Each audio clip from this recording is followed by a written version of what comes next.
तेरी प्रशंसा करो, तेरी प्रशंसा करो। केवल तेरी प्रशंसा ये मन करता है, ये मन केवल तेरी प्रशंसा करता है। धन्यवाद करो, ओ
बोलो प्रभु यीशु मसीह की जिंदा खुदा यीशु मसीह की ये हम जीवित परमेश्वर के लिए एक जोरदार ताली बजाते हैं। आमीन। कितने लोग विश्वास करते हैं कि सच में आज मैं प्रभु को धन्यवाद देने के लिए आया हूँ। सच में हमारा परमेश्वर आश्चर्य के कार्य करने वाला परमेश्वर है। आमीन। कितने लोग विश्वास करते हैं? विश्वास करने वालों के लिए ही ये बातें संभव है, क्योंकि यीशु मसीह ने जब भी चंगाई किया, जब भी आश्चर्य के कार्य किया, वहां पर क्या वर्णन किया? मेरे विश्वास ने तुझे चंगा किया, मेरे विश्वास ने तुझे चंगा किया। आखिरी गया हुआ हफ्ते में भी परमेश्वर ने फिर से एक बार हमसे विश्वास के बारे में बात किया था कि विश्वास के बिना परमेश्वर को खुश करना असंभव है, और जो परमेश्वर के पास आते हैं उनको विश्वास करना चाहिए कि वो हमारे जीवन में सब कुछ कर सकता है। आमीन। सब कुछ कर सकता है। जहाँ पर मनुष्य सोचता है कि बस यहाँ पर सब कुछ खत्म हो गया है। जब मूसा इस्राएली लोग को लेकर जा रहा था तो ऐसा एक सिचुएशन आया जहाँ पर पीछे से सारे उसके दुश्मन हजारों हजार के संख्या में पूरा मिस्र उनके पीछे था मारने के लिए, और ऐसे जगह में पहुंच गए। आगे देखते हैं लाल समुद्र पड़ा हुआ है। समुद्र में कोई भाग सकता है क्या? नहीं भाग सकता। समुद्र को कोई तैरकर पार हो सकता है? नहीं हो सकता। ऐसे जगह पे पहुंच गए, ऐसे जगह पे पहुंच गए। और कभी कभी ये बातें हमको क्या दिखाता है? हम कभी कभी बोलते हैं प्रभु हम तुझ में हैं, प्रभु हम तुझ पर विश्वास करते हैं, क्योंकि ये सिचुएशन क्यों है कि पीछे दुश्मन है, आगे समुद्र है। लेकिन ये हालात परमेश्वर इसलिए लाता है क्योंकि आश्चर्य के काम परमेश्वर हमारे जीवन में दिखाना चाहता है। हालेलुया। जब ऐसा सिचुएशन नहीं आएगा तो परमेश्वर कैसे कार्य करेगा? जब वहां लाल समुद्र था, पीछे दुश्मन थे, ऐसा सिचुएशन जब आया, जब मूसा ने परमेश्वर को दुहाई दिया, यहोवा परमेश्वर ने समुद्र को दुभागा और समुद्र के बीचों बीच रास्ता बनाया, और उसके लोग उस समुद्र से गए। और जब दुश्मन भी वहां से जाने लगे, वापस समुद्र एक साथ पानी आकर सबको वहां पर डुबाकर परमेश्वर ने मार डाला। हमारे जीवन में हम सोचते प्रभु मैं तुम्हें होते हुए समस्या क्यों है, ये तकलीफ क्यों है, ये तूफान क्यों है, ये समुद्र आगे क्यों है, पीछे दुश्मन है, कुछ समझ नहीं रहा है, कुछ सूझ नहीं रहा है। प्रभु बोलता है विश्वास कर, विश्वास कर, तेरे विश्वास के मुताबिक तेरे जीवन में होगा। आमीन। और परमेश्वर के पास आने वालों को विश्वास करना चाहिए, विश्वास करना चाहिए। क्या विश्वास? मुझसे बढ़कर, मेरी सोच से बढ़कर मेरे लिए मेरे परमेश्वर के पास योजना है। मैं जहां विफल हो जाता हूं, मेरा परमेश्वर मुझे बल देता है। मैं जहां थक जाता हूं, मेरे परमेश्वर मुझे उठाता है। ये हमें विश्वास करना चाहिए कि आपका और मेरा परमेश्वर सब कुछ करने का सामर्थ्य रखता है। वही राजाओं का राजा है, वही प्रभु का प्रभु है। और मैं विश्वास करता हूं ये संडे इस भवन में इस दिन को हम आए हैं, आज हम खाली हाथ नहीं जाएंगे। जो विश्वास करता है मेरा बंद दरवाजा यीशु के नाम से खुलने जा रहा है, परमेश्वर उन दरवाजों को खोलने जा रहा है। जो विश्वास करता है मेरे जीवन में कमी और घटी है, मेरा परमेश्वर यहोवा इरे है, विश्वास कीजिए आपके विश्वास के मुताबिक आप भरपूरी की जीवन को देखेंगे। जो विश्वास करता है मैं आत्मा में गिर चुका हूँ, कमजोर हूँ, हर समय में मोह में पाप में गिर जाता हूँ, विश्वास कीजिए परमेश्वर के सामर्थ्य के द्वारा आप सब कुछ कर सकते हैं। आप धर्मी जीवन बिता सकते हैं, आप पवित्र जीवन बिता सकते हैं, आप परमेश्वर के करीब आ सकते हैं। हालेलुया। विश्वास कीजिए आज परमेश्वर आप और मेरे जीवन में आश्चर्य के कार्य करने वाला है, अद्भुत बातें करने वाला है। ऐसी बातें जो हमारे चित्त में भी नहीं बैठा हुआ है, ऐसा कार्य परमेश्वर करने वाला है। क्या विश्वास करते हैं? हालेलुया। जो विश्वास करते हैं अपने हाथ को उठाएंगे और प्रभु को कहेंगे प्रभु तो आज मेरे जीवन में आश्चर्य कार्य करना है। मैं यहाँ से खाली नहीं जाऊंगा, तेरे सामर्थ से भरकर जाऊंगा, तेरे वचन से भरकर जाऊंगा, तेरे शक्ति से भरकर जाऊंगा। तू मुझे बल और ताकत देने वाला है। हालेलुया। जो विश्वास करते हैं बड़े आनंद के साथ आइए हम मिलकर इस गीत को गाएंगे। जीवी जीवी अलाय बलाय आई एम सो ग्लैड, विजय मेरी है, शक्ति होए राजाओं का राजा प्रभु की स्तुति। इन सारे गीतों के द्वारा हम परमेश्वर की भक्ति और महिमा करें। जीवी जीवी जीवी मेरा मसीह जीवी है सदा जीवी जीवी जीवी मेरा मसीह जीवी है जीवी जीवी जीवी मेरा मसीह जीवी है सदा जीवी जीवी मेरा मसीह हालेलुया हालेलुया मेरा मसीह जीवी सदा हालेलुया हालेलुया मेरा मसीह जीवी सदा जीवी जीवी मेरा मसीह जीवी सदा जीवी जीवी मेरा मेरा मसीह है हालेलुया हालेलुया मेरा मसीह जीवी सदा हालेलुया हालेलुया मेरा मसीह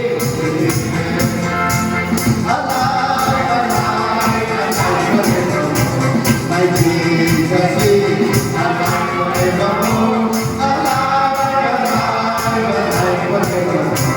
My Jesus is alive, alive, alive, alive forevermore. My Jesus is alive forevermore. Alive, alive, alive forevermore. My Jesus is alive. Sing hallelujah, sing hallelujah. My Jesus is alive forevermore. Hallelujah, sing hallelujah. Jesus is alive. I'm so glad He has set me free. I'm so glad He has set me free.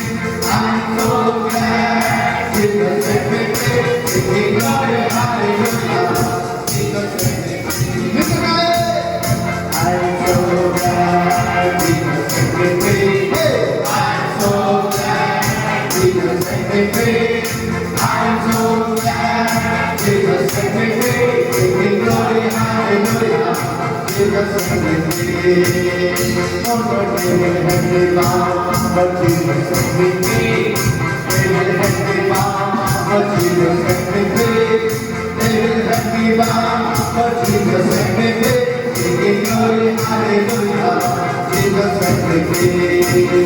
Hey, He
With the new man and the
विजय मेरे हाथ में है, वो सारे शैतान शक्ति दूर हो जाओ, विजय मेरे हाथ में। अपने जीवन में कसरत करे, विजय मेरी है, विजय मेरी है, हाँ विजय मेरे हाथ में है, वो सारे शैतान शक्ति दूर हो जाओ, विजय मेरे हाथ में। अपने गाइड में विजय मेरी है, हाँ विजय मेरी है, विजय मेरे हाथ में है, वो सारे शैतान शक्ति दूर हो जाओ, विजय मेरे हाथ में है, वो विजय मेरे हाथ में है, हाँ विजय हाथ में है। हालेलुया। तो यीशु मसीह के लिए जोरदार तालियां बजाते हैं। परमेश्वर का वचन कहता है कि आप और मैं जयवंत से भी बढ़कर है। आमीन। जयवंत से भी बढ़कर है। कल विश्व कप में इंडिया ने जीता, इतना ज्यादा सेलिब्रेशन था, इतना ज्यादा वहां पर बहुत कुछ हुआ, इतना कंट्री के लिए गर्व की बात है। परमेश्वर का वचन भी यही कहता है कि जो जय पाएगा, जो अपने जीवन में जय पाएगा, प्रकाशित वाक्य में क्या लिखा हुआ है कि मैं उनको मेरे सिंहासन पर बैठाऊंगा। हालेलुया। इसलिए हम जय अपनी ताकत और अपने बल से नहीं पा सकते, इसलिए परमेश्वर ने अपना सामर्थ आप और मुझे डाला हुआ है, आप और मेरे अंदर डाला हुआ है कि उसके सामर्थ के द्वारा हम जयवंत के जीवन जी के कह सके कि प्रभु तेरे द्वारा मैं जयवंत से भी बढ़कर हूं, जयवंत से भी बढ़कर हूं। जहां पर हमें लगता है कि हम हारे में हैं, लेकिन यीशु मसीह के उस क्रूस को देखिए, उसने सारे हमारे हार को उस क्रूस पर उठा दिया। उसके जी उठने के द्वारा, उसके विजय होने के द्वारा आप और मैं भी विजय हुए। इसका अर्थ क्या है कि यीशु मसीह के द्वारा आप और मैं जयवंत से भी बढ़कर है। हालेलुया। जब हम ये विश्वास करते हैं, हमारे जीवन में हम जय के उत्सव में चलते हैं। हर समय हम परमेश्वर को धन्यवाद करते हैं, उसके आनंद कभी हमारे जीवन से दूर नहीं हो सकता है। तो इसलिए आइए हम विश्वास करें, मसीह के द्वारा हम नए सृष्टि है, मसीह के द्वारा हम जयवंत से भी बढ़कर हैं, क्योंकि उसका सामर्थ, उसका आत्मा आप और मेरे अंदर परमेश्वर रखा हुआ है। हालेलुया। आइए हम मिलकर उस परमेश्वर को धन्य कहे, जो परमेश्वर के सामने एक दिन हजारों जुबान, हर एक चीज, हर एक नाम घुटना टेक कर उसकी इबादत करने वाला है। तो आइए हम सब मिलकर भी उसके नाम की स्तुति करें, महिमा करें और हम सब मिलकर उसकी आराधना करें।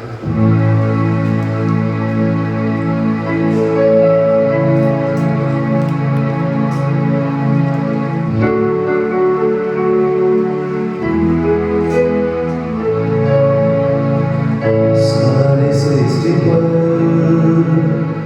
तेरा अधिकार, तू राजाधिराज है प्रभु, तुझसे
गाए हो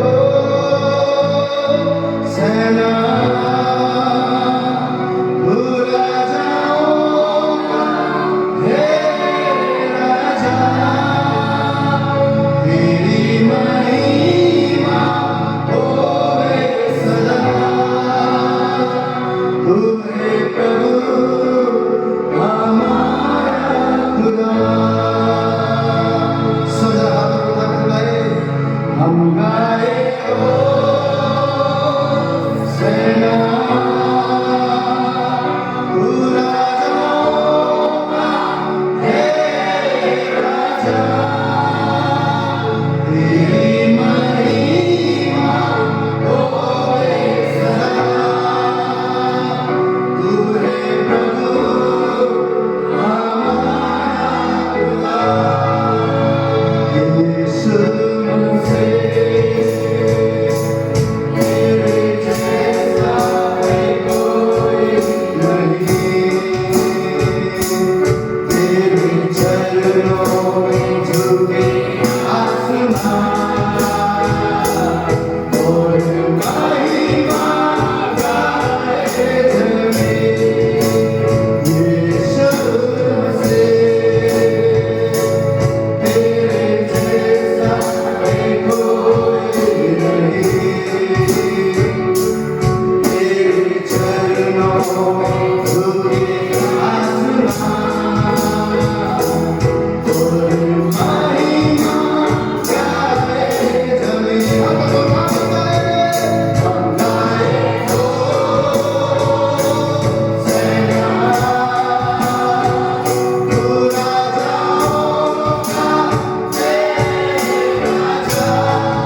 सेना पूरा जाओगा हे राजा, तेरी महिमा होवे सदा। तू है प्रभु हमारा खुदा, हम गाए हो सेना पूरा जाओगा हे राजा, तेरी महिमा होवे सदा। तू है प्रभु हमारा खुदा, तू है प्रभु हमारा खुदा, तू है यीशु हमारा खुदा, तू है प्रभु हमारा खुदा। सदा हाथ बढ़ाकर उस परमेश्वर को वो हमारा खुदा है।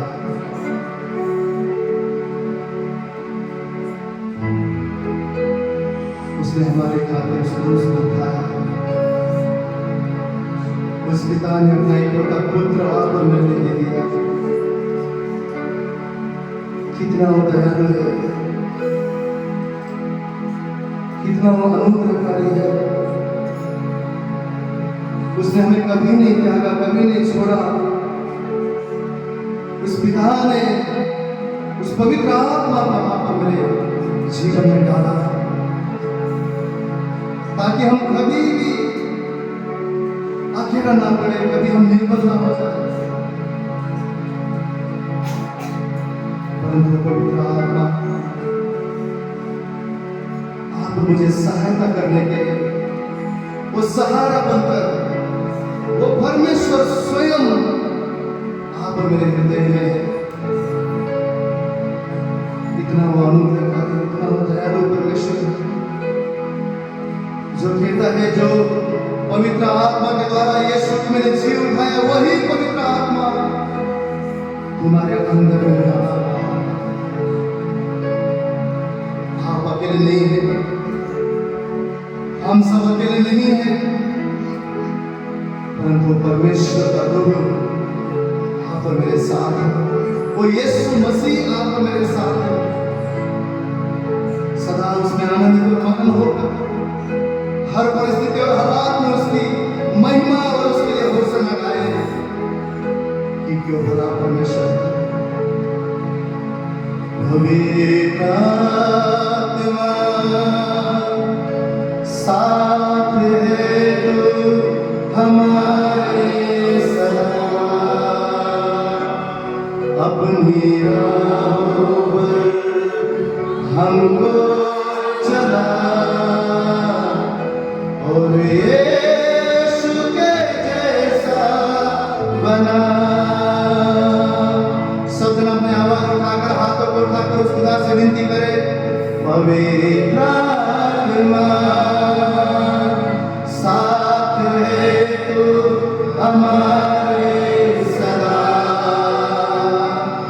अपनी राहों पर हमको चला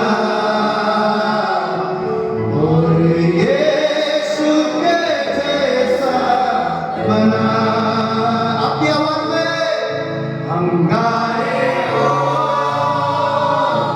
सेना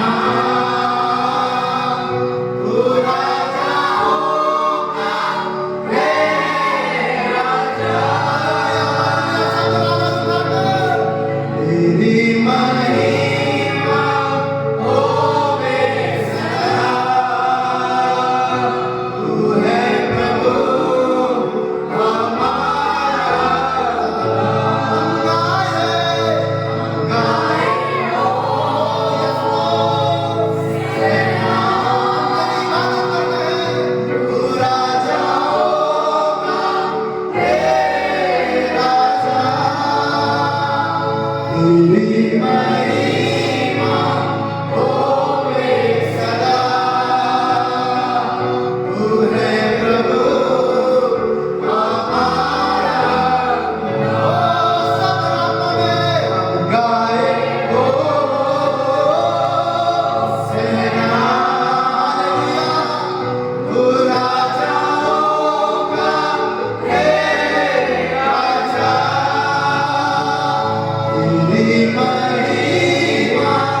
और प्रशंसा करते हैं।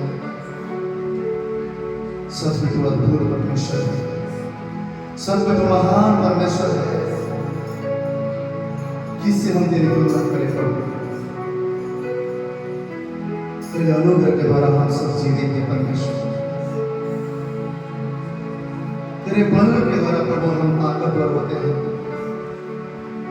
तेरे बुद्धि और ज्ञान के द्वारा प्रभु हम तेरी महान को पहचान पाते हैं। तेरे प्रेम ने प्रभु हमें सदा तेरी ओर खींचा है परमेश्वर। हम तेरा कोटि कोटि धन्यवाद करते हैं। इस संसार की बातें मिट जाएगा, इस संसार की चीजें मिट जाएगा प्रभु, हम धन्यवाद करते हैं।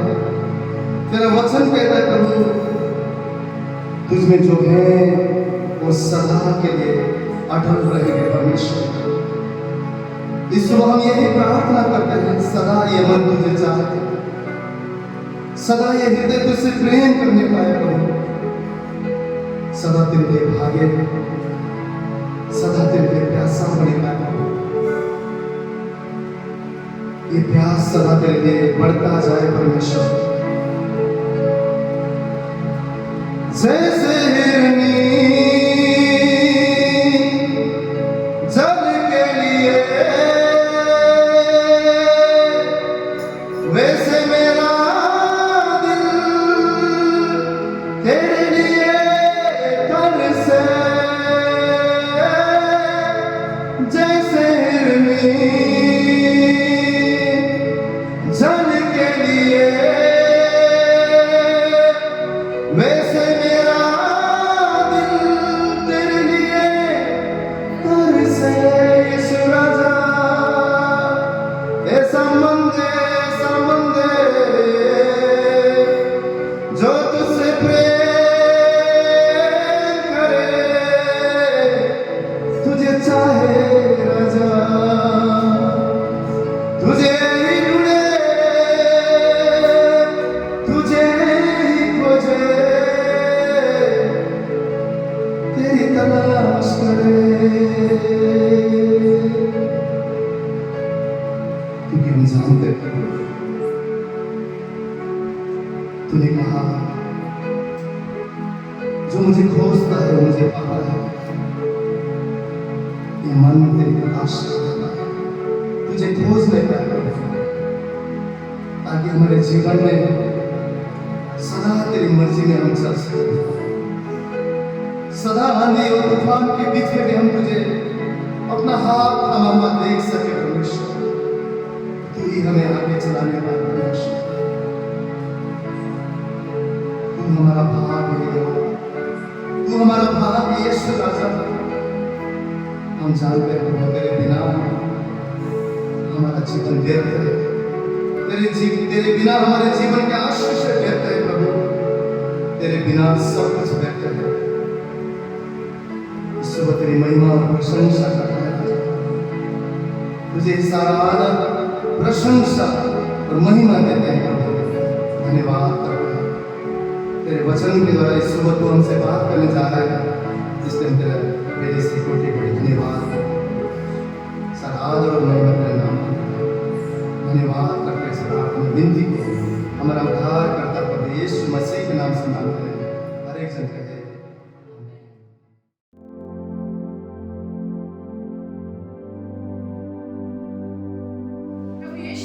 बारे में जब हम पढ़ते हैं ना बाइबल में, बहुत जगह हम सब ये पढ़ते हैं कि प्रभु यीशु मसीह के पास जितने लोग आए तो प्रभु ने उनसे कहा, तू क्या चाहता है मैं तेरे लिए करूं? क्या चाहता है तू मैं तेरे लिए करूं? यहाँ तक कि सुलेमान के बारे में भी हम पढ़ते हैं। जब सुलेमान को दर्शन दिया तो प्रभु उसको कहते हैं कि वर मांग मुझसे, क्या मांगना चाहता है? मैं तुझे देना चाहता हूँ, कुछ मांग। जब हमारे कोई अगर क्वेश्चन प्रभु पूछे, मांग तू उनसे क्या मांगता है, तो हम सबकी शायद जरूरतें इतनी होंगी कि हमें एक चुनना मुश्किल हो जाए। हम क्या प्रभु ये भी दे दे, ये भी दे दे, ये भी दे दे। लेकिन फिर भी अगर प्रभु मांगे, पूछे हमसे क्या तू चाहता है मैं तेरे लिए करूं, तो अपने मन में आप सोचिए आप क्या प्रभु से मांगेंगे। या कोई खुल के बोल सकता है कि मैं क्या मांगूंगा प्रभु से? कोई भी भाई आप क्या चाहेंगे परमेश्वर से? प्रभु यीशु मसीह आज आपसे पूछते हैं कि तू क्या चाहता है मैं तेरे लिए करूं? हम क्या कहेंगे? सुलेमान कहता है मुझे बुद्धि चाहिए।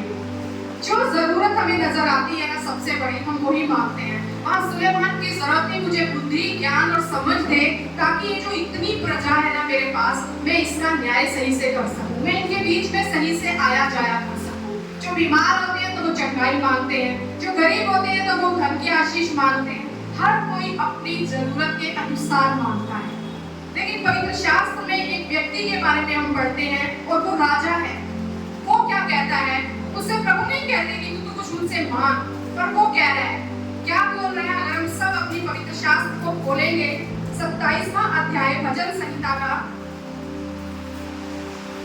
वहां लिखा हुआ है 4थे वचन में, एक वर मैंने यहोवा से मांगा है, उसी के यत्न में लगा रहूंगा।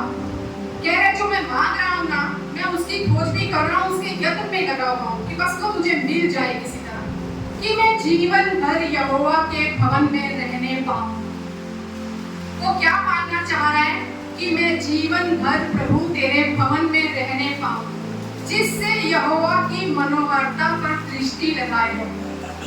वो कह रहे तेरे भवन में रहना चाहता हूँ, ये मैं मांगना चाहता हूँ, और इसके लिए मैं यत्न कर रहा हूँ। और वहाँ भवन में रहकर मैं क्या करना चाहता हूँ? मैं तेरी मनोहरता पर दृष्टि लगाए रखना चाहता हूँ, तेरी खूबसूरती देखना चाहता हूँ, तेरे चेहरे को निहारना चाहता हूँ। क्या यीशु मसीह में कोई खूबसूरती थी? अगर हम यशायाह की पुस्तक का 53वां अध्याय पढ़ते हैं तो वहाँ पे लिखा हुआ है, आप सब सुन सकते हैं, वहाँ लिखा हुआ है कि उसमें कोई खूबसूरती नहीं थी।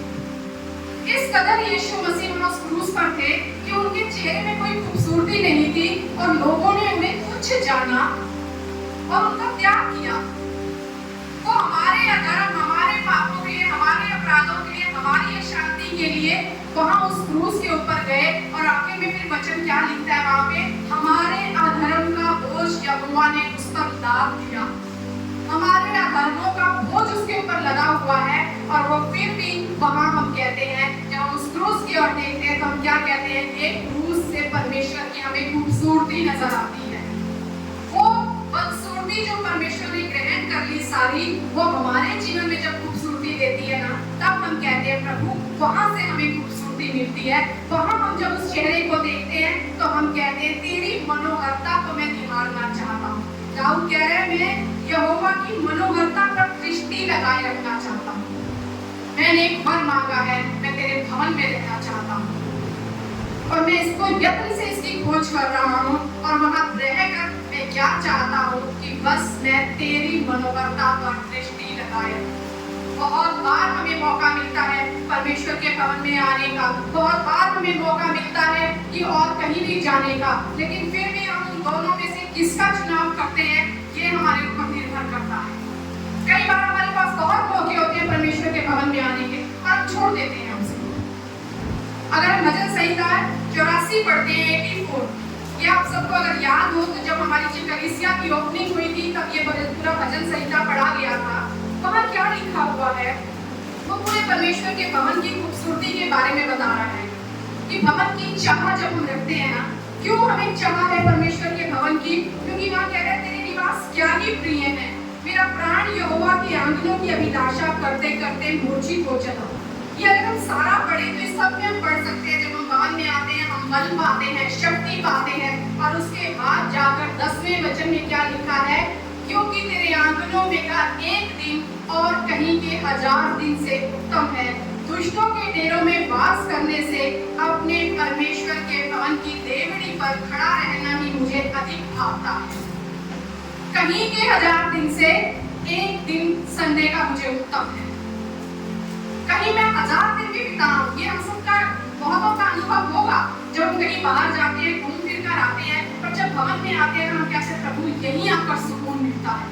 कितनी भी अच्छी जगह पर चले जाएं, कितने भी अच्छे कुछ हम फंक्शन पे चले जाएं, कहीं पार्टी में चले जाएं, किसी शादी में जाएं, किसी अपनी छुट्टियां मनाने जाएं, पर जब भवन में आते हैं ना हम कहते हैं प्रभु यही सुकून है, यही सुकून है। तो कह रहे कहीं के 1000 दिन से उत्तम है तेरे आंगनों का एक दिन। पर क्या हमें उस एक दिन की कद्र है? क्या जब हम एक दिन कभी मिस कर देते हैं तो हमें दुख होता है? हमें ऐसा अपने अंदर गिल्टी फील होती है और काश प्रभु मैं तेरे आज मैंने कुछ खो दिया। क्यों ये बातें कर रहे हैं यहाँ पर लेकर? क्यों वो कह रहा है कि तेरा एक दिन तेरे भवन का उत्तम है? क्योंकि यहोवा परमेश्वर सूर्य और ढाल है। यहोवा अनुग्रह करेगा और महिमा देगा। 11वां वचन कहता है, और जो लोग खरी चाल चलते हैं उनसे वह कोई अच्छी वस्तु रख ना छोड़ेगा। वो कह रहे हैं यहोवा परमेश्वर सूर्य और ढाल है। यहोवा अनुग्रह करेगा और महिमा देगा, और जो लोग खरी चाल चलते हैं उनसे वह कोई अच्छी वस्तु रख ना छोड़ेगा। और यहाँ पर दाऊद क्या कह रहा है? 27वें अध्याय के 5वें वचन में, मुझे क्यों परमेश्वर के भवन में जाने की चाह है? क्यों मैं ये वर मांग रहा हूँ? क्यों मैं उसकी मनोहरता पर दृष्टि लगाए रखूं? क्योंकि मैं उसके मंदिर में ध्यान किया करूं। और आगे 5वां वचन कहता है, क्योंकि वह तो मुझे विपत्ति के दिन में अपने मंडप में छिपा रखेगा। जब विपत्ति आएगी तब भी वो मुझे छुपा लेगा। और कैसे छुपाएगा? अपने तंबू के गुप्त स्थान में वह मुझे छुपा लेगा। अपने तंबू के लॉकर में मुझे छुपा के रख देगा। गुप्त स्थान मतलब लॉकर, ऐसा सेफ प्लेस में कि वहां किसी की पहुंच नहीं हो सकती। इसलिए मैं उस भवन में जाना चाहता हूँ। और आगे लिखा है, और चट्टान पर चढ़ाएगा। इसलिए मैं इस भवन की चाह रखता हूँ, इसलिए मैं इस भवन की खोज कर रहा हूँ। इसलिए मुझे कहीं के 1000 दिन से एक दिन उत्तम जान पड़ता है, क्योंकि मुझे पता है वही सूर्य है, वही ढाल है, वही अनुग्रह होगा, वहीं पर मुझे महिमा मिलेगी। और वहां पर कोई भी ऐसी चीज नहीं है जो मुझसे रख छोड़ेगा। मैं सब कुछ वहां प्राप्त कर लूंगा। उस भवन में यहोवा रहता है और यहोवा की भरपूरी उसके भवन में उसके साथ रहती है। इसलिए मुझे वो एक दिन बड़ा प्यारा है। कितनी बार हमारे जीवन में हम ये सोचते हैं और हम ये चाहते हैं प्रभु कुछ भी हो जाए। आज सच में जब हम सुबह आए ना, बारिश हो रही थी, कोई भी नहीं था, मैंने कहा प्रभु आज तेरे वचन के अनुसार ऐसा ना हो तेरे बच्चे घर बैठ जाए, उन्हें तेरे भवन की चाह होगा। अगर तूने ये वचन दिया है ना तो बारिश में रोक ना सके पर वो तेरे भवन में पाए जाएगा, क्योंकि तू इतना भला है परमेश्वर, तूने इतना कुछ हमारे जीवन में किया है। और अगर हम भजन संहिता 5वें अध्याय का 7वां वचन देखें ना तो सबसे बड़ा कारण वो क्या बता रहे हैं यहाँ पर? क्या कारण है जो मैं तेरे भवन में आ जाता हूँ? वो कह रहे 7वां वचन, मैं तो तेरी अपार करुणा के कारण तेरे भवन में आऊंगा। तेरी अपार करुणा के कारण, थोड़ी करुणा नहीं, एक दो बार करुणा नहीं की, अपार करुणा के कारण मैं तेरे भवन में आऊंगा। मैं तेरा भय मानकर तेरे पवित्र मंदिर की ओर दंडवत करूंगा। परमेश्वर मुझे तेरा भवन प्यारा लगता है, क्योंकि तेरे निकट ही आनंद की भरपूरी है। तेरे ही दाहिने हाथ में सुख सर्वदा बना रहता है प्रभु। तेरे ही पास जीवन का सोता है प्रभु। मुझे तेरे भवन की चाह रहती है, मुझे तेरे भवन की चाह रहती है। पर बहुत बार हम इस चाह से हट जाते हैं और हम छोटी छोटी बातों के लिए यहाँ से सरक जाते हैं। अगर हम प्रेरितों की पुस्तक निकालते हैं, उसका 3रा अध्याय हम सब निकालेंगे। बाइबल, अगर किसी के पास बाइबल नहीं है आप बता सकते हैं, आपको बाइबल दी जाएगी। लेकिन कलीसिया में आप सब अपने हाथ में बाइबल रखिए ताकि परमेश्वर का वचन आप पढ़ सकें। प्रेरितों की पुस्तक उसका 3रा अध्याय, यहाँ हम देखते हैं कि पतरस और यूहन्ना प्रार्थना करने के लिए मंदिर में जा रहे हैं।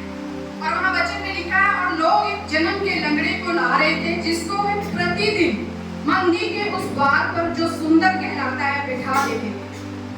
एक लंगड़ा व्यक्ति है जिसे लोग लाते हैं और रोज मंदिर के बाहर बिठाते हैं, मंदिर के अंदर नहीं, मंदिर के बाहर बिठा देते हैं। और वहाँ लोग आते हैं जाते हैं प्रार्थना के लिए, चेले भी आते हैं प्रार्थना के लिए। पर वो बाहर बैठा है, बाहर बैठकर वो क्या करता है? वो आने जाने वालों से भीख मांगता है, आने जाने वालों से भीख मांगता है। हम यहाँ ध्यान देंगे कि वो मंदिर के अंदर नहीं बैठा, वो मंदिर के बाहर बैठा हुआ है और आने जाने वालों से भीख मांग रहा है। और एक दिन क्या होता है, जब पतरस और यूहन्ना को मंदिर में जाते उसने देखा तो उनसे भीख मांगी, उनसे भीख मांगने लगा। और पतरस ने यूहन्ना के साथ उसकी ओर ध्यान से देखकर कहा, हमारी ओर देख। अतः वह उनसे कुछ पाने की आशा रखते हुए उनकी ओर ताकने लगा, कुछ पाने की आशा रखते हुए उनकी ओर देखने लगा। और उन्होंने क्या किया? पतरस ने कहा, चांदी और सोना तो मेरे पास है नहीं, परंतु जो मेरे पास है वह तुझे देता हूँ। यीशु मसीह नासरी के नाम से चल फिर और उसने उसका दाहिना हाथ पकड़ के उसे उठाया और तुरंत उसके पांव और टखनों में बल आ गया। 8वां वचन कहता है, उछल कर खड़ा हो गया और चलने फिरने लगा और चलता और कूदता और परमेश्वर की स्तुति करता हुआ उनके साथ मंदिर में गया। उनके साथ मंदिर में गया। जब उसे वो आशीष मिल गई तो उसने क्या किया? उसने उठकर, मंदिर के द्वार पर था, अंदर नहीं था, तो वहां से बाहर भी भाग सकता था। अरे मुझे चंगाई मिल गई, मैं रोज भीख मांगता था, देखो मुझे उठाकर लाने की जरूरत नहीं है। और लोगों को ये बोल सकता था जाकर। सबसे पहले वो कहीं भागता उन लोगों को बोले कि अब तुम मुझे उठा के मत लाना, मैं जल के आ सकता हूँ। लेकिन परमेश्वर का वचन यहाँ क्या कहता है? वो उछलता कूदता हुआ और फिर वो दौड़ता हुआ परमेश्वर के मंदिर में गया। हम सब परमेश्वर के मंदिर में कई बार आते हैं। बहुत बार हम प्रार्थना करते हैं, प्रभु मुझे ये आशीष चाहिए, प्रभु मुझे ऐसी आशीष चाहिए, मुझे चंगाई चाहिए, मुझे ये चाहिए, मुझे वो चाहिए। लेकिन जब वो हमें आशीष मिल जाती है ना, बहुत बार ऐसा होता है हम दोबारा मंदिर में नहीं आते। फिर हम उस आशीष में इतने मगन हो जाते हैं ना, हम अपनी राह पर चलने लगते हैं। परमेश्वर का मंदिर एक जगह रह जाता है और हमारी आशीष को लेकर हम एंजॉय करने लगते हैं। और कई बार तो ऐसा होता है कि जिस आशीष के लिए हम इतनी प्रार्थना कर रहे हैं, जब वो मिल जाती है हम उसे भी छोड़ के किसी और स्थान पर भाग जाते हैं। हम परवाह नहीं करते उस परमेश्वर के भवन की, चाह ही नहीं रखते परमेश्वर के भवन की। वो द्वार पर बैठा है, लेकिन उसके पास जब उसे वो आशीष मिल गई, वो अंदर दौड़ा, वो उस भवन में आया, वो अंदर आया परमेश्वर के मंदिर में, क्योंकि वो जानता था कि यहाँ जो लोग रोज आते हैं जाते हैं, कुछ ना कुछ तो यहाँ से हासिल करके जाते हैं। वो उस मंदिर की सामर्थ को जानता था, वो उस परमेश्वर के काम की सामर्थ को जानता था, इसलिए वो बाहर नहीं भागा, वो अंदर की ओर आया। पर हम अपने जीवन में कितनी बार उन आशीषों को लेने के बाद कभी मंदिर की तरफ रुख नहीं करते, लेकिन हम बाहर उस संसार में चले जाते हैं। 1000 दिन से उत्तम है एक दिन परमेश्वर के भवन में, एक दिन परमेश्वर के भवन में। परमेश्वर के भवन की हम कद्र करें, परमेश्वर के भवन को हम अहमियत दें। सिर्फ यहाँ पर ये नहीं है कि हम आशीषों को लेने आते हैं, लेकिन यहाँ परमेश्वर की सामर्थ है। वो कहता है यहाँ वो यहोवा सूर्य है, वो ढाल है, वो अनुग्रह करेगा, वो महिमा देगा। विपत्ति आएगी तो वो हमें छुपा लेगा अपने मंडप में और अपने तंबू में गुप्त स्थान में रख लेगा। इतना ही नहीं, चट्टान पर भी चढ़ा लेगा। और परमेश्वर का वचन क्या कहता है? जो घर चट्टान पर बना हुआ है, मेघ आया, आंधी आई, तूफान आए, वहां लगे उस घर को, पर वो घर खड़ा रहा। आप खड़े रहेंगे अगर आप भवन में बने हुए हैं, आंधियां आए, तूफान आए, कुछ भी हो जाए, लेकिन आप स्थिर खड़े रहेंगे। क्यों? क्योंकि आप चट्टान पर स्थापित हैं। क्यों? क्योंकि आपको यहोवा उस विपत्ति से छुड़ा रहा है, उसने आपको संभाल कर रखा हुआ है, उसने आपको पकड़ा हुआ है। कहीं के 1000 दिन, वो कह रहा है कहीं के 1000 दिन। आप अपने जीवन में देख सकते हैं, कई बार जब आप आते हैं ना कहीं से घूम फिर के, हम किसी कैसे भी हम कह रहे संतुष्टि नहीं हुई वहां पर। क्यों? क्योंकि संतुष्टि यहीं पर है, परमेश्वर के पास संतुष्टि है। पर परमेश्वर के भवन में जब हम रह रहे हैं तो बहुत जरूरी है हम परमेश्वर के भवन में, हम कह सकते हैं हम तो 20 साल से परमेश्वर के भवन में आ रहे हैं। परमेश्वर के भवन में आना और परमेश्वर में बने रहना, ये दो अलग अलग बातें हैं। अगर हम एक वचन पढ़ते हैं, भजन संहिता 92 का 12वां वचन अगर हम सब निकालें, कोई पढ़ेगा? धर्मी लोग खजूर के समान फूले फलेंगे और लेबनोन के देवदार के समान बढ़ते रहेंगे। आगे 13वां, वे यहोवा के भवन में रोपे जाकर हमारे परमेश्वर के आंगनों में फूलेंगे और फलेंगे। अगला वचन, वे पुराने होने पर भी फलते रहेंगे और रस भरे और लहलाते रहेंगे। क्या कह रहे हैं परमेश्वर का यह वचन? धर्मी लोग खजूर के समान फूले फलेंगे और लेबनोन के देवदार के समान बढ़ते रहेंगे। वे यहोवा के भवन में रोपे जाकर हमारे परमेश्वर के आंगनों में फूले फलेंगे। रोपे जाना मतलब कि वहां पर जड़ पकड़ना, मतलब एक बीज को जब हम भूमि में डाल देते हैं, मतलब वो तभी फलेगा, तभी फूलेगा अगर उसने उस मिट्टी में जड़ पकड़ी है। अगर वो बीज मिट्टी में गया है, जड़ पकड़ी है, तभी वो फल और फूल सकता है। मैं तो 20 साल से चर्च में आता हूँ, लेकिन मेरे जीवन में कोई आशीष नजर नहीं आती। शायद हम चर्च में आते होंगे, प्लांटेड और एक होता है पार्टिसिपेटेड। प्लांटेड मतलब रोपे जाना, लगाया जाना, और पार्टिसिपेटेड आए, बैठे, सब माहौल देखा, चले। तो हम आ रहे हैं, जा रहे हैं, या इस भवन में रोपे गए हैं। जो रोपे जाएंगे ना, उनके लिए परमेश्वर कह रहा है धर्मी लोग खजूर के समान फूले फलेंगे, लबानोन के देवदार के समान बढ़ते रहेंगे। अब यहाँ धर्मी कौन है? पवित्र शास्त्र के अनुसार अगर हम देखें तो धर्मी ऐसा नहीं कि जिसने कोई पाप नहीं किया वो धर्मी है। हम सब ने पाप किया और आज भी हम सब में से कोई सिद्ध नहीं है, कोई सिद्ध नहीं है। तो धर्मी का क्राइटेरिया ये नहीं है कि अगर हम सिद्ध हैं तो हम धर्मी हैं, नहीं। परमेश्वर पवित्र शास्त्र में कहता है सच्चाई से, खराई से, आत्मा से, परमेश्वर की बातों को लेकर जो चलते हैं, जो परमेश्वर के अनुसार चलते हैं, वो धर्मी कहलाते हैं। उनके जीवन में वो खजूर के समान फूले फलेंगे। और खजूर जय को दर्शाता है, जय का निशान है खजूर की डंडियां। तो उस खजूर के पेड़ के समान जयवंत होंगे और लबानोन के देवदार के समान बढ़ते रहेंगे। वो इस तरह से होंगे। और आगे वचन क्या कह रहा है? ये इस लाइन का हम अर्थ आगे जानेंगे कि लबानोन के देवदार के समान बढ़ते रहेंगे का क्या अर्थ है। और उसके बाद वो कह रहे हैं पुराने होने पर भी फलते रहेंगे, रस करे और लहलहाते रहेंगे। उनके जीवन में सदा सदा परमेश्वर के आत्मा के फल नजर आएंगे। हमेशा, चाहे छोटी उम्र हो, बड़ी उम्र हो, जवान हो, बुजुर्ग हो, हर उम्र में वो परमेश्वर के फलों से लदे होंगे।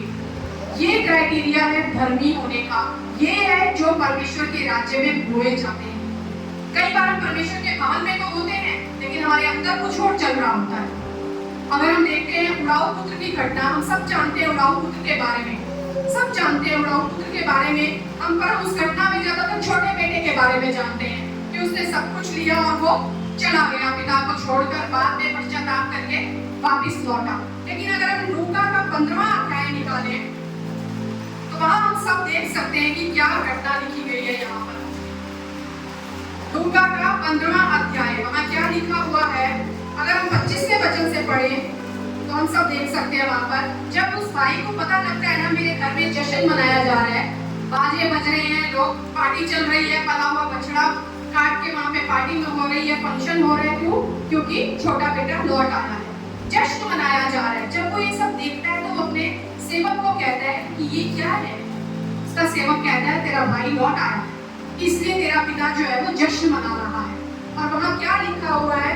यह सुनकर, 28वें वचन में, यह सुनकर वह क्रोध से भर गया और भीतर जाना ना चाहा। अब वो क्रोध से भर गया है इस बात से कि उसके लिए जश्न मनाया जा रहा है, उसको सब कुछ दिया जा रहा है, और क्या हो रहा है? वो क्रोध से भर गया और उसने अंदर जाना ना चाहा। परंतु उसका पिता बाहर आकर उसको मनाने लगा। और बाहर आकर जब पिता मना रहा है तो उसने पिता को देखकर क्या उत्तर दिया? देख, मैं इतने वर्ष से तेरी सेवा कर रहा हूँ और कभी भी तेरी आज्ञा नहीं टाली, तो भी तूने मुझे कभी एक बकरी का बच्चा भी ना दिया कि मैं अपने मित्रों के साथ आनंद करता। छोटे बेटे के लिए हम सब जानते हैं उड़ाऊ, वो अपनी संपत्ति हिस्सा अपना लेकर चला गया, लेकिन बड़ा बेटा पिता के साथ रह रहा है। लेकिन जब वो दूसरे को देख रहा है, उसके लिए जश्न मनाया जा रहा है, तो इसके अंदर जो बात है ना वो इसकी जुबान पर आ गई। वो कह रहा है मुझे तो कुछ नहीं दिया, मैं तो इतने सालों से तेरे साथ रह रहा हूँ, एक बकरी का बच्चा भी मुझे नहीं दिया ताकि मैं भी जश्न मना सकता।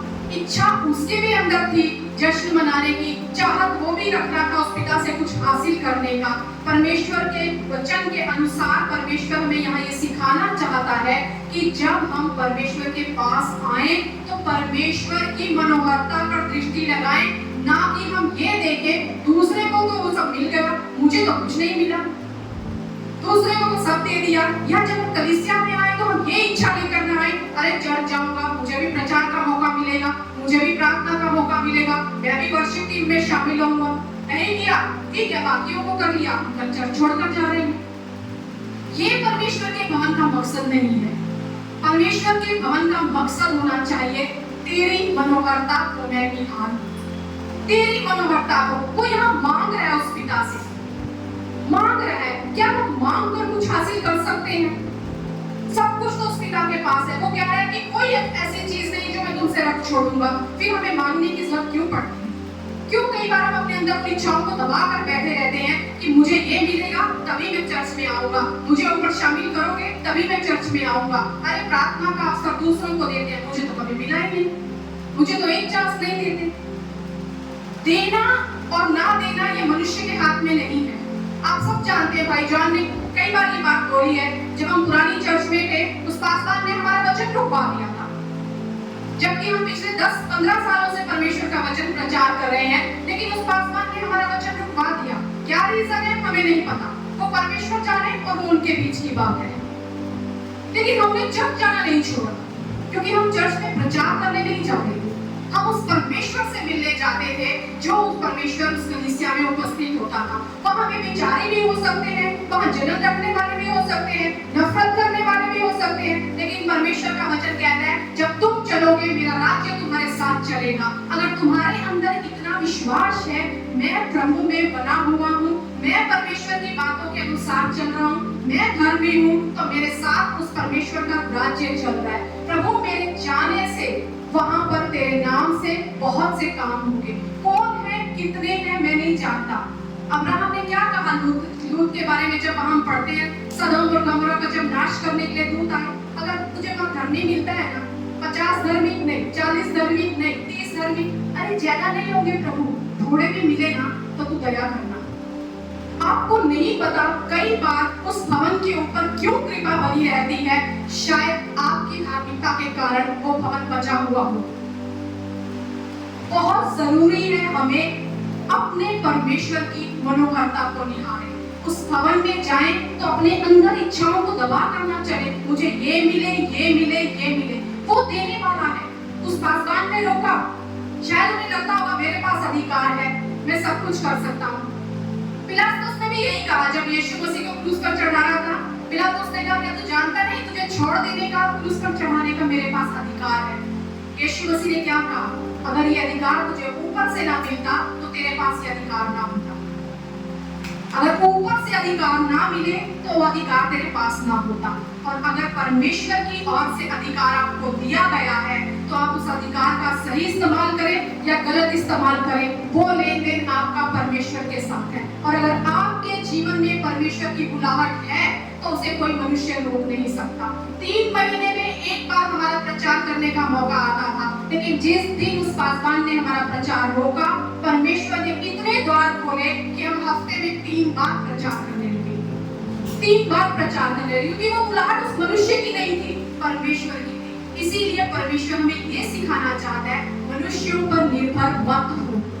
कई बार हम पासवानों की बहुत आवभगत करने लगते हैं कि शायद इसकी कृपा मुझ पर हो जाए, शायद इसकी नजर में मैं आ जाऊं, शायद ये मुझे कुछ चांस दे दे।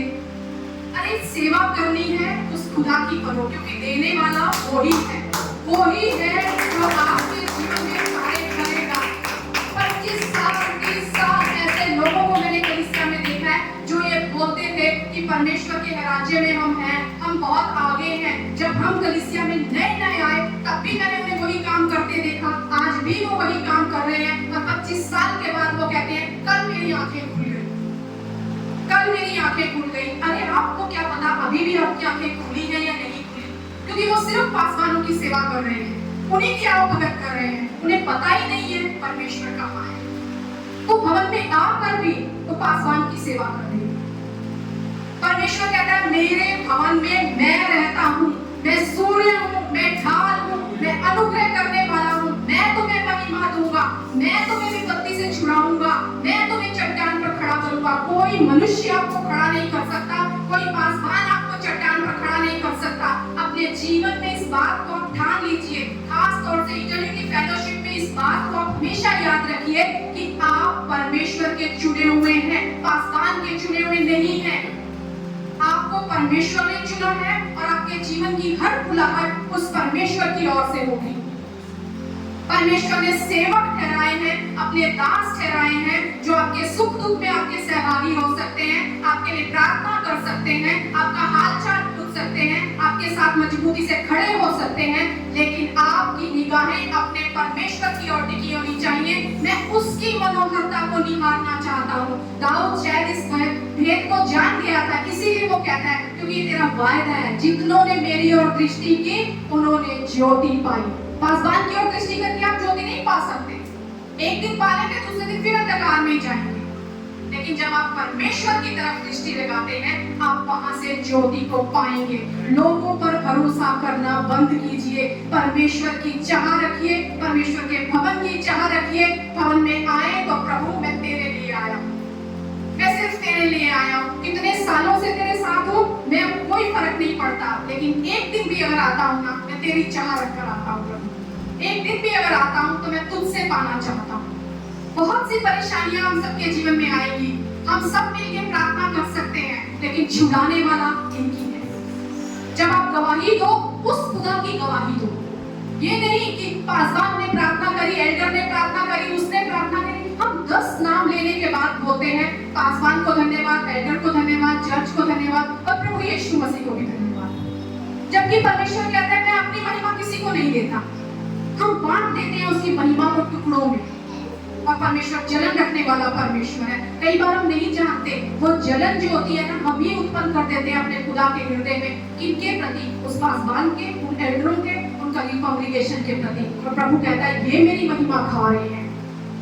जब हम गवाही दें, हाँ मेरे भाई बहनों ने मेरे लिए प्रार्थना की, उनको भी धन्यवाद, लेकिन पहला नाम परमेश्वर का। छुड़ाने वाला वही है, काम करने वाला वही है। जब आपके जीवन में टेस्टिमनी आती है, जो प्रार्थनाएं करते हैं उनका विश्वास भी बहुत बढ़ता है, उनका विश्वास भी बहुत बढ़ता है। और दूसरी बात, अगर आप अपने अंदर कोई इच्छाएं इस बड़े पेड़े की तरह लेकर चलते हैं, तो याद रखिए परमेश्वर अपने समय पे हर एक को इस्तेमाल करेगा।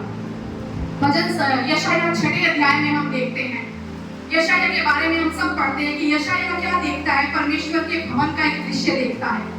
वो कहता है कि तेरे धुएं के घेर से, तेरे वस्त्र के घेर से भवन भर गया, और उस धुएं से भी वो भवन भर गया।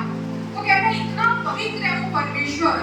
6 अध्याय में लिखा हुआ है, वो कहते हैं सेनाओं का यहोवा पवित्र पवित्र पवित्र है। ये दूत वहां गा रहे हैं, सारी पृथ्वी उसके तेज से भरपूर है, और पुकारने वाले के शब्द से देवड़ियों की नींवें डोल उठी और भवन धुएं से भर गया। तब मैंने कहा, जब हम परमेश्वर की उपस्थिति में आते हैं, उसकी आत्मा से भर जाते हैं, उसके उस तेज को, उसके उस सामर्थ को देखते हैं, तब क्या होता है?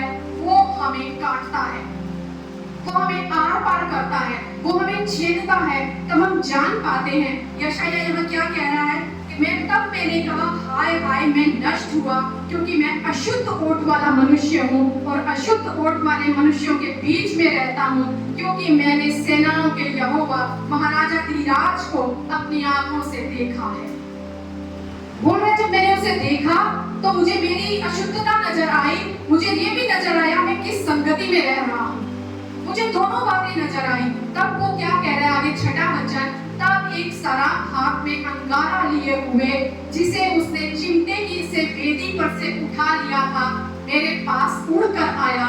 उसने मेरे मुंह को छूकर कहा, देख इसने तेरे होठों को छू लिया है, इसलिए तेरा अधर्म दूर हो गया है, तेरे पाप क्षमा हुए। जब हम परमेश्वर के मंदिर में आते हैं, जब हम उसकी उपस्थिति में आते हैं, जब हम उसके उस अभिषेक से भर जाते हैं, सबसे पहले हमें हमारी गलतियां नजर आती हैं, हम परमेश्वर से क्षमा मांगते हैं, और फिर क्या होता है? परमेश्वर के भवन में उसकी वेदी है, परमेश्वर के भवन में उसकी वेदी है, और हम इसीलिए कहते हैं कि वो आग के द्वारा हमारे जीवन की अशुद्धता को जलाकर बाहर करता है और हमें शुद्ध करता है, शुद्ध करता है। उसके बाद आगे अगर हम वचन पढ़ें, तब वहां क्या लिखा है? तब मैंने प्रभु का यह वचन सुना, मैं किसको भेजूं और हमारी ओर से कौन जाएगा? तब मैंने कहा, मैं यहाँ हूँ, मुझे भेज।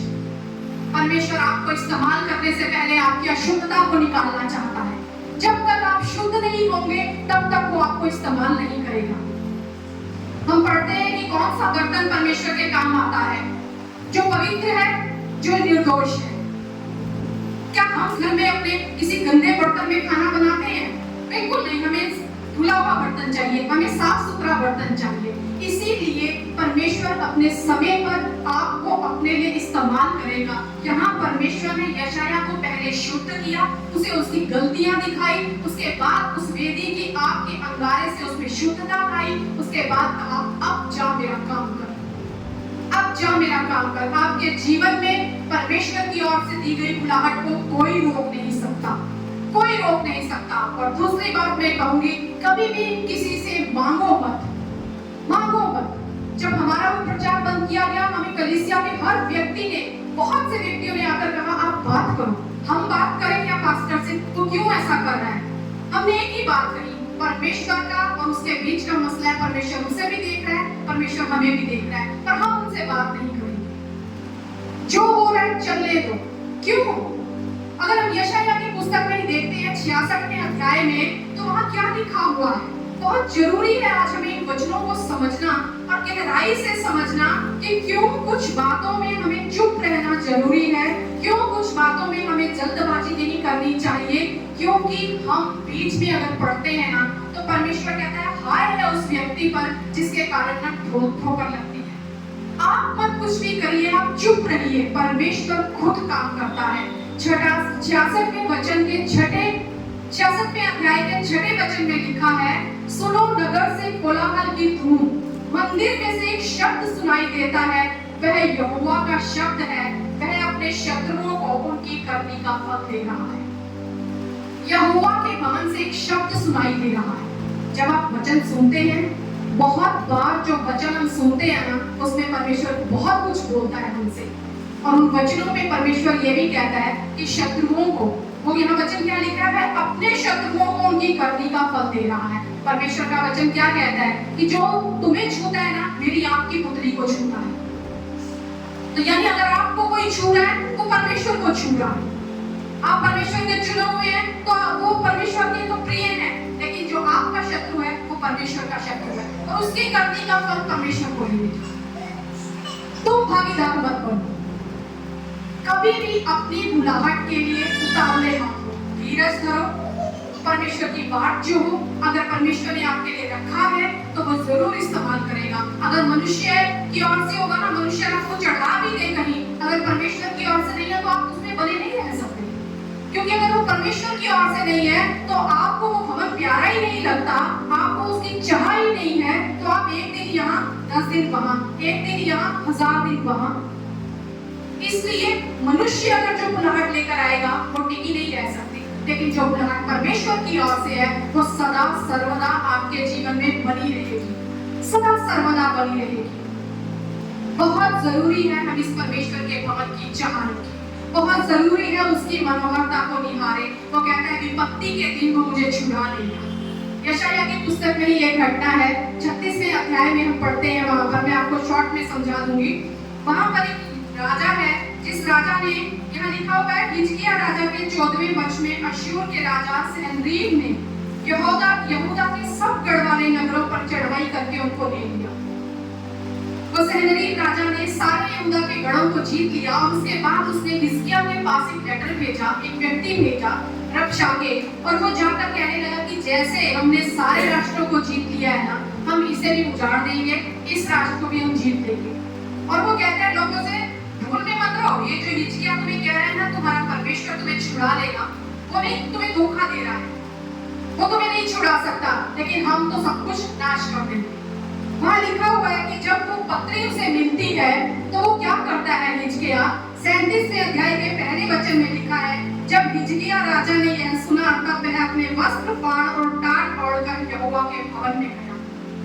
जब उसे पता लगा, तो वो सबसे पहले कहाँ गया, उसने कोई मीटिंग नहीं बुलाई, चलो आओ हम इकट्ठे होकर कुछ तैयारी कर लेते हैं, अभी कैसे लड़ना है हमें, चलो हम एक जोक मीटिंग बुलाते हैं, अभी कैसे शत्रु के खिलाफ हम बने। कुछ नहीं किया उसने, सीधा परमेश्वर के भवन में गया। और अगर हम इसी में 37वें अध्याय के 14वें वचन में पढ़ते हैं, तो दोबारा उसके पास पत्री आती है, और दोबारा पत्री लेकर उसने क्या किया, इस पत्री को हिजकिय्याह ने दूतों के हाथ से लेकर पढ़ा। तब उसने यहोवा के भवन में जाकर उस पत्री को यहोवा के सामने फैला दिया। यहोवा के सामने जाकर उसने उस पत्री को फैला दिया, और यहोवा से यह प्रार्थना की हे सेनाओं के यहोवा, एक करूबों पर विराजमान इज़राइल के परमेश्वर, पृथ्वी के सब राज्यों के ऊपर केवल तू ही परमेश्वर है। आकाश और पृथ्वी को तूने ही बनाया है। हे यहोवा, कान लगा कर सुन, हे यहोवा, आंख खोल कर देख और सनहेरीब के सब वचनों को सुन ले, जिसने जीवते परमेश्वर की निंदा करने को लिख भेजा है। फिर आगे वो क्या कहता है? हे यहोवा, सच तो है कि अश्शूर के राजाओं ने सब जातियों के देशों को उजाड़ा है और उनके देवताओं को आग में झोंका है, क्योंकि वे ईश्वर न थे। यार ये तो है, सही है, उसे सबको माना है, सब कुछ किया है, पर कह रहे हैं आगे, पर वो ईश्वर न थे। वो ईश्वर न थे, वे केवल मनुष्यों की कारीगरी, काठ और पत्थर ही थे, इस कारण वे उनका नाश कर सके। अब हे हमारे परमेश्वर यहोवा, तू हमें उसके हाथ से बचा, जिससे पृथ्वी के राज्य राज्य के लोग जान ले केवल तू ही यहोवा है। यहोवा के भवन में वो महिमा देगा। ये महिमा है जब वो आपको आपके शत्रुओं से छुड़ाता है, तब वो आपके जीवन में महिमा को लेकर आता है। और दूसरा राजा के 20वें अध्याय में लिखा हुआ है, इसी स्टोरी के बारे में लिखा है, वहां लिखा है, और जो हिजकिय्याह राजा ने यहोवा से प्रार्थना की, वह सुन ली गई। वह सुन ली गई। कहाँ गया वो? विपत्ति के दिन वो कहाँ भागा? उस परमेश्वर के भवन में। जो पत्री उसके सामने थी, उसे कहाँ रखा? परमेश्वर के सामने उसने फैला दी। प्रभु, ये तेरा मसला है, प्रभु ये तेरा केस है, मैं नहीं जानता। ठीक है, सबको नष्ट किया होगा, संसार के साथ भी ऐसा होता होगा, लेकिन उनके ईश्वर जो है ना, वो हाथ के बने हुए हैं प्रभु। पर तू तो मेरा सच्चा ईश्वर है, तू छुड़ाने वाला है, और तूने कहा है मैं तुम्हें चट्टान पर चढ़ाऊंगा, कोई भली चीज तुमसे ना रख छोड़ूंगा।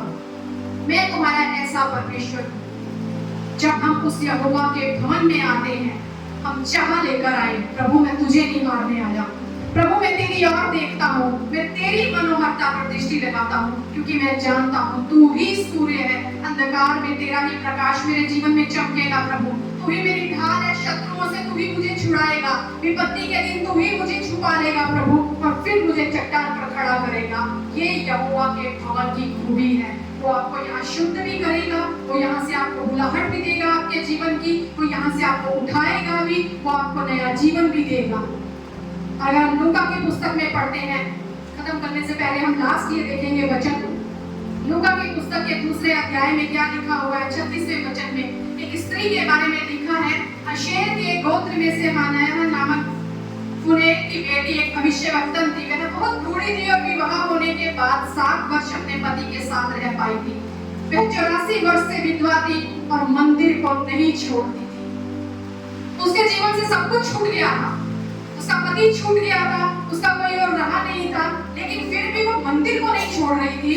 क्या ऐसी उसने मंदिर में खासियत देखी थी? क्योंकि वो परमेश्वर की उस सामर्थ को जानती थी। और आगे वहां लिखा है, पर उपवास और प्रार्थना कर करके रात दिन उपासना किया करती थी, और वह उस घड़ी वहां आकर प्रभु का धन्यवाद करने लगी।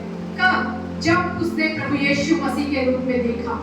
यहाँ लिखा है, वो लोगों को बताती थी कि छुटकारे के लिए कोई आने वाला है, प्रचार करती थी कि तुम मन फिराओ अपना, वो उद्धार लेकर आने वाला है। 84 वर्ष की थी, 7 साल उसकी शादी को हुए, तो उसके पति की मृत्यु हो गई, लेकिन उसके बावजूद लिखा हुआ है मंदिर को नहीं छोड़ती थी, मंदिर को नहीं छोड़ती थी। सब कुछ खत्म हो गया था।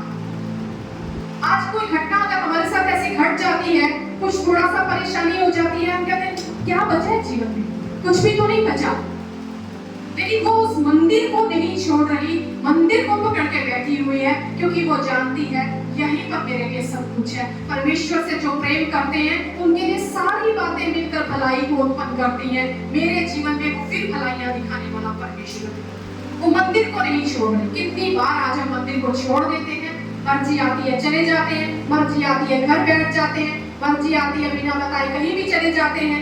हमें कोई वास्ता नहीं कि हमारी कोई जिम्मेवारी है इस मंदिर के प्रति, किसी के प्रति आपकी कोई जिम्मेवारी नहीं है। अगर आप मंदिर में परमेश्वर के भवन में आते हैं, तो आप किसी के लिए नहीं आते। एक चीज याद रखिए, हम अगर परमेश्वर के मंदिर में आते हैं यहाँ संडे को, हम ये सोच के नहीं आते मुझे प्रचार करना है, भाई को वर्शिप करनी है, हमको गाना है, हमको ड्रम बजाना है। नहीं प्रभु, हम तुझसे मिलने जा रहे हैं, हम तुझसे संगति करने जा रहे हैं प्रभु। हम तेरे भवन में जा रहे हैं। और परमेश्वर के भवन का अर्थ क्या है? परमेश्वर के भवन का, कलीसिया का या चर्च का अर्थ क्या है? चर्च कोई बिल्डिंग नहीं है, इस बिल्डिंग में हम जाकर बैठ रहे हैं। इमारतें तो बदलती रहेंगी। ये जो हमारी आपस में संगति है ना, ये मसीह की कलीसिया है। जब से रोम परिवार में दुख की घड़ी आई, कलीसिया उनके साथ खड़ी हुई। बिल्डिंग तो खड़ी नहीं हुई, कलीसिया खड़ी हुई। हम एक दूसरे के साथ जब संगति करते हैं, हम यहाँ आते हैं, हम एक दूसरे को उठाते हैं, एक दूसरे के लिए आशीष बनते हैं, एक दूसरे के सुख दुख में सहभागी होते हैं। ये अर्थ है कलीसिया का एक होकर खड़े होना। अगर कोई बीमार है, हमें फर्क ही नहीं पड़ता, हम अपना ही मतलब निकाल रहे हैं, तो उस कलीसिया का कोई मतलब नहीं है। क्यों परमेश्वर की हमें चाह रखनी है? प्रभु तू देह है, तू सर है, इस कलीसिया का मस्तक है, हम बाकी सारे अंग हैं। जब हम यहाँ सारे अंग इकट्ठे होंगे, वो देह हमारे साथ जुड़ती है, तब वो मस्तक हमारे साथ जुड़ता है, तब हम कंप्लीट बॉडी बनते हैं। प्रभु हम एक शरीर बन जाते हैं पिता। इसलिए इस भवन की हमें जरूरत है, इसलिए परमेश्वर की संगति की हमें जरूरत है। वो अन्ना मंदिर को नहीं छोड़ रही। और यीशु मसीह के बारे में क्या लिखा हुआ है, इसी में अगर हम आगे पढ़ते हैं, जब वो यरूशलेम में अपने माता पिता के साथ फसह का पर्व मनाने के लिए गए और वहां से जब लौट रहे थे, उनके माँ बाप को पता नहीं चला कि यीशु मसीह पीछे छूट गए हैं। उन्होंने सोचा शायद भीड़ में कितने लोग हैं, उनके साथ आगे जा रहे होंगे। लेकिन जब एक दिन का रास्ता तय हो गया, तो उन्हें समझ आया यीशु मसीह हमारे साथ नहीं है। तो वो क्या करते हैं? वो उन्हें ढूंढने के लिए वापिस आए। और जब वापिस आए तो उन्हें कहाँ आकर देखते हैं? वो कहाँ बैठे हुए हैं? 46 से 45 वचन में लिखा है, पर जब नहीं मिला तो ढूंढते ढूंढते यरूशलेम को फिर लौट गए। और 3 दिन के बाद उन्होंने उसे मंदिर में उपदेशकों के बीच में बैठे उनके सुनते और उनसे प्रश्न करते हुए पाया। जितने उनसे सुन रहे थे वे सब उसकी समझ और उसके उत्तरों से चकित थे। वहां भी वो उपदेशकों के बीच में बैठे हुए हैं। और फिर उनकी मम्मी उनसे क्या बोलती है? 48वें वचन में 48 वर्ष में, तब वे उसे देखकर चकित हुए और उसकी माता ने उससे कहा, हे पुत्र, तूने हमसे क्यों ऐसा व्यवहार किया? देख तेरा पिता और मैं घूरते हुए तुझे ढूंढते थे। अगला वचन कहता है, उसने उनसे कहा, तुम मुझे क्यों ढूंढते थे? क्या नहीं जानते थे कि मुझे अपने पिता के भवन में होना अवश्य है? क्या तुम नहीं जानते थे मुझे अपने पिता के भवन में होना अवश्य है? आज के इस मैसेज को, आज के इस वचन को मैं यही टॉपिक दूंगी, आपको और मुझे परमेश्वर के भवन में होना अवश्य है। अवश्य है हमें। क्या कोई संडे को हमारे बारे में जब किसी से पूछता है तो उसको ये लोग बोलते हैं, अरे वो संडे तो चर्च में ही होगी। कोई कहते हैं ऐसे हमारे बारे में, अरे संडे तो उनका फिक्स है, संडे को कहीं और नहीं जाते, सिर्फ चर्च में ही पाए जाते हैं, सिर्फ चर्च में ही होते हैं, क्योंकि वो उस परमेश्वर के भवन में रोपे गए हैं, वो वहां रोपे गए हैं, वो वहीं फल फूल रहे हैं, वो वहीं पर रह रहे हैं। क्या कहा था? हमने वचन पढ़ा था भजन संहिता 92 में। अगर हम फिर से उसमें आते हैं, वहां हमने क्या एक लाइन पढ़ी थी और मैंने कहा था इसे बाद में बताऊंगी। उसका अर्थ क्या है? लबानोन के देवदार के वृक्ष के समान। क्या खासियत है इस लबानोन के वृक्ष की, देवदार के वृक्ष की? देवदार वृक्ष, बहुत से लोग अपने घरों में इस वृक्ष की लकड़ी इस्तेमाल करते हैं। जब परमेश्वर के भवन का निर्माण हुआ, इस लकड़ी का इस्तेमाल वहां किया गया। क्यों? क्योंकि ये टिकाऊ पेड़ है, इसकी लकड़ी सालों साल चलती है। क्यों चलती है? क्योंकि इसमें कभी कीड़ा नहीं लगता। टिकाऊ रहना, कभी कीड़ा ना लगना, इसका आत्मिक जीवन से क्या अर्थ है? आत्मिक जीवन में इसका अर्थ है कि ना हम कभी भरमाए जाएं, ना हम कभी ठोकर खाएं, ना हम कभी दूसरों की बातों में आ जाएं। हर आत्माओं को हम परखें और सदा परमेश्वर की बातों को थाम कर चलें, उस पर टिके रहें, उस वचन पर बने रहें। और दूसरी चीज है, क्यों इसमें कीड़ा नहीं लगता? क्योंकि इसके अंदर से एक ऐसी स्मेल निकलती है, इसकी इतनी अच्छी खुशबू है कि कोई कीड़ा इसके पास नहीं आता। और यही परमेश्वर का वचन कहता है, तुम मसीह की सुगंध फैलाओ, तुमसे मसीह की सुगंध आनी चाहिए। इसलिए परमेश्वर यहाँ कह रहा है, देवदार के समान बढ़ते रहेंगे वे जो परमेश्वर के भवन में रोपे जाएंगे। अगर आप रोपे गए हैं, आप दृढ़ रहेंगे। चट्टान पर खड़े होने का यही अर्थ है, कोई आपको गिरा नहीं सकेगा। परेशानियां भी आएंगी, तूफान भी आएंगे, लोग बातें भी बोलेंगे, बहुत से भरमाने वाले भी आएंगे, बहुत से धोखा देने वाले भी आएंगे, झूठे भविष्यवक्ता भी आपको मिलेंगे, लेकिन उस सब के बावजूद जो चट्टान पर खड़ा हुआ है उसे कोई दिखा नहीं सकता। टिकाऊ बने रहेंगे आप देवदार के वृक्ष के समान, और आपके जीवन से खुद ब खुद जब आप उसमें टिकाऊ बने हुए हैं, सदा बने हुए हैं, उसके वचनों को थाम कर चल रहे हैं, तो अपने आप आपके अंदर से मसीह की सुगंध नजर आएगी। अपने आप आपके अंदर से वो मसीह की सुगंध फैलेगी। जहां आप जाएंगे आप मसीह को लेकर चलेंगे। मैं विश्वास करती हूँ आज इस वचन के द्वारा परमेश्वर हमें अपने भवन की अहमियत सिखाना चाहता है। वो एक ही बात चाहता है कि जब मेरे भवन में आओ, अपनी इच्छाओं को दबाकर मत आओ। आशीषें लेते हो, उसके बाद भी मेरे भवन में ही बने रहो, और जो आशीषें पाई हैं उन्हें संभालना सीखो। ये नहीं कि तुम्हारी आशीषें यहाँ हैं और तुम कहीं और हो। मेरी मनोहरता पर दृष्टि लगाओ। मैं तुम्हारे जीवन में सब कुछ कर सकता हूँ। मैं ही तुम्हारी सूर्य, ढाल, अनुग्रह और तुम्हें महिमा देने वाला परमेश्वर। आमेन। तो हम परमेश्वर से यही कहें कि प्रभु बोले दे पिता, हर संडे अवश्य है कि हम तेरे भवन में पाए जाएंगे। अवश्य है कि हम यही तेरे भवन में हों बेटा। आइए खुदा को एक जोरदार तालियों का